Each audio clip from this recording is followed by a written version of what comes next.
Well, I'm on the farm today, and I thought I'd do a hay update video for August 2024. Ever so slight breeze, but we got a full complement of new flags here on this flagpole and at the road.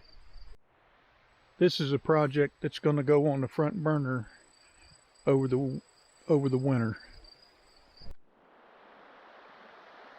Creek's in good shape. It's running a little bit low, but we are getting rain. We're just not getting like steady 1, 2 day, 3 day rains. We're getting thunderstorms that have lingering showers afterwards, and cooler temperatures.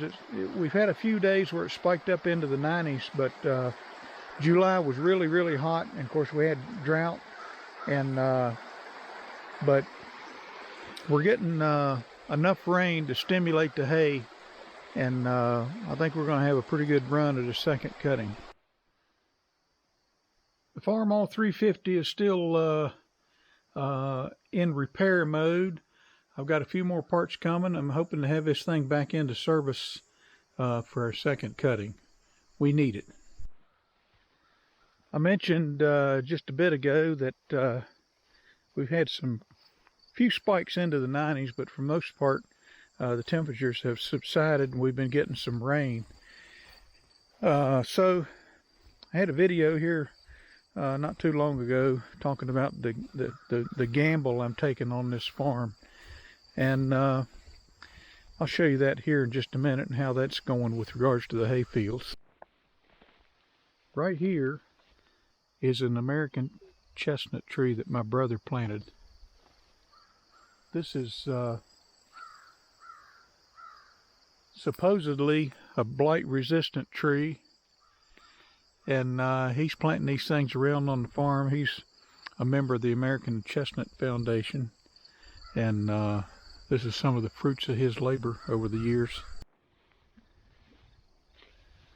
So I've done several things to all of my fields, and I have fertilized and I have sprayed herbicide. You can see this is wilting right here, and I've also overseeded with teff grass, and I think that the fields have thickened up some. I think some of the teff seed has taken hold. The one thing I haven't done yet is clip. I want to try to clip these fields, but I'm even hedging on that because it's kind of been hard to get in here with the busyness of my day job, which is okay. But we're looking at a heavy second cutting. I really put the fertilizer to these fields, and I think if I give it a clip, it'll help stimulate the growth, and it'll clean up, get some of this crap out of my second cutting. So when I talk about clipping and stimulating growth, I don't know if you can see it, but right in here and going up through there, we mow with a riding lawnmower. Right over here is just the hay field, and the grass right here that's been mowed is almost as tall as the grass over here in the hay field. So my thought is, if I can clip it and get in here and do it before it gets too much taller without having a bunch of residue left over, I think I can clean these fields up, stimulate some growth, and maybe have a pretty thick stand of second cutting hay. So as I look out across this east field, and this will kind of be the premium hay field, this will actually be third cut on this one. You can see the grass is taking a jump, and it's high enough that I'm somewhat reluctant to clip it, but I might still do it anyway. And we're not looking at a Labor Day weekend cut per se. I'd like to go as far into September as I can, depending on the circumstances, maybe even 1st of October. Sometimes we'll get some pretty good weather out around the 1st of October. I want to get as much growth in here as I can, and try to have as much second cutting as possible. On the hay sales front, it's been kind of a mixed bag. I emptied out this wagon right here. I got a full wagon back here. Maybe you can see it, maybe you can't. And this wagon is partially sold. I've sold part of this wagon, and then these bottom bales are spoken for. I just need to stack them up, and I've been kind of too sorry to do it.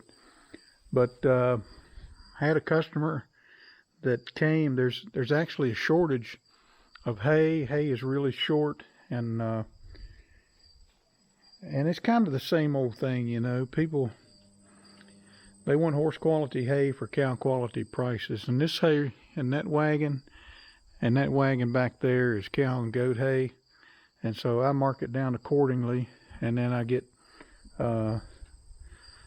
people saying, we'll take every bale you got.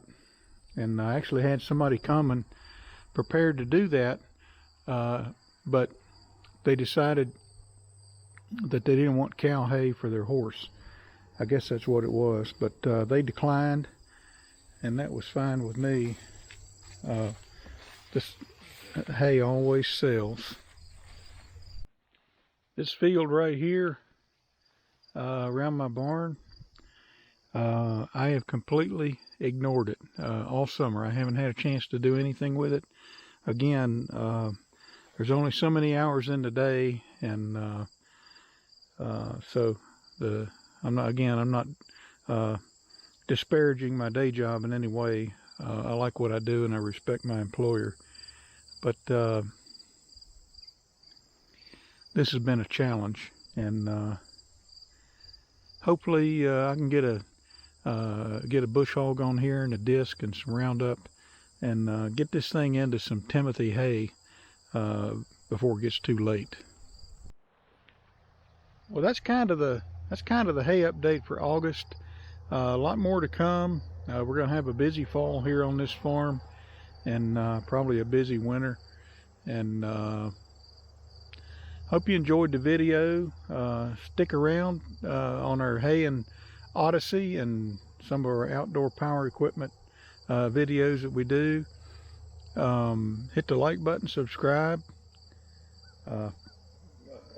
share, and we'll talk to you later.